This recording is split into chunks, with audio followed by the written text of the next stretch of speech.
This is an introductory presentation for Recovery Act Section 1512 recipient reporting. This presentation is included as part of a series of technical demonstrations for federalreporting.gov, the centralized reporting portal for the Recovery Act.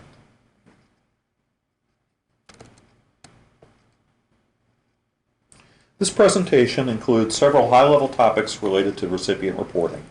It includes an overview of the recipient reporting solution. It highlights some key elements of recipient reporting.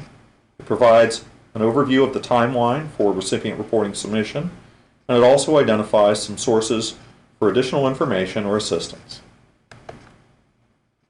This is a contextual view of the Recovery Act specific solutions. It includes agency and program plans that describe the high-level goals and objectives for Recovery Act funding. It also includes weekly financial and activity reports that provide ongoing summary status of agency obligations for Recovery Act funding. Both of those sources of information are posted to recovery.gov. Recipient reporting begins on October 1st. Recipients will be required to submit their reports to federalreporting.gov. Subrecipients may submit their reports directly to federalreporting.gov, or prime recipients may opt to report for them. Prime recipients will have the ability to review and comment on subrecipient reports, and agencies will have the ability to review prime and subrecipient reports as well. Ultimately, the reports submitted to federalreporting.gov will be posted to recovery.gov and be publicly available.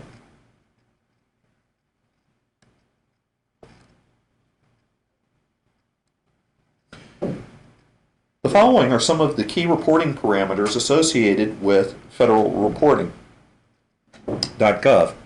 It includes recipient award types for grants awards, loans, and federally awarded contracts.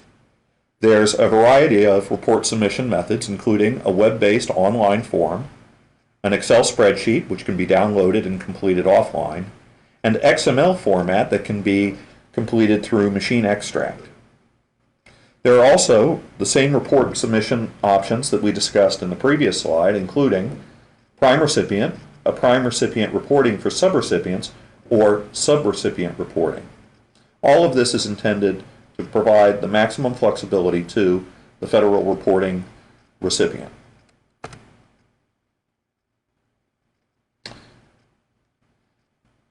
Recipients must register with federalreporting.gov prior to reporting. This should occur as far in advance of the end of the quarter as possible. Beginning on the day after the end of the quarter and extending through the 10th day, recipients draft and submit their reports.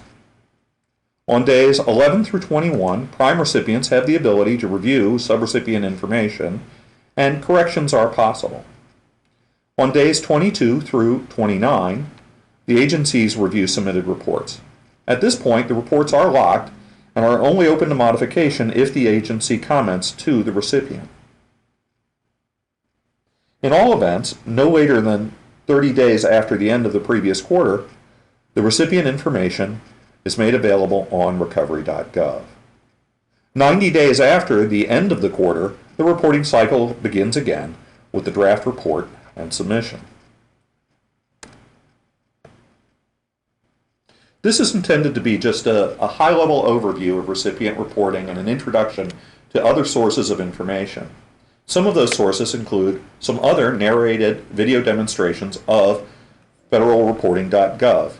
These are demonstrations of interactions with the actual system. A step-by-step user's guide has been developed and is available on federalreporting.gov. An ongoing list of frequently asked questions is available that cover both policy and technical questions.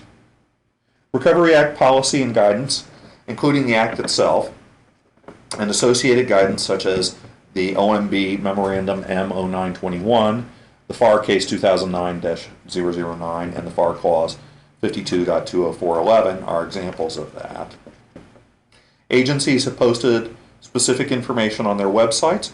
This is generally posted in the recovery directory off the agency's homepage. Within the tools themselves, there are context-specific help guides within those, And then also for contract reports, fpds.gov has some Recovery Act specific reports that can help you find your award and provide much of the information that you need to help complete your reporting.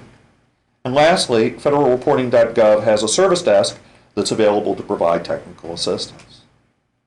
Thank you for watching this introductory presentation, and we hope you find value in the subsequent demonstrations.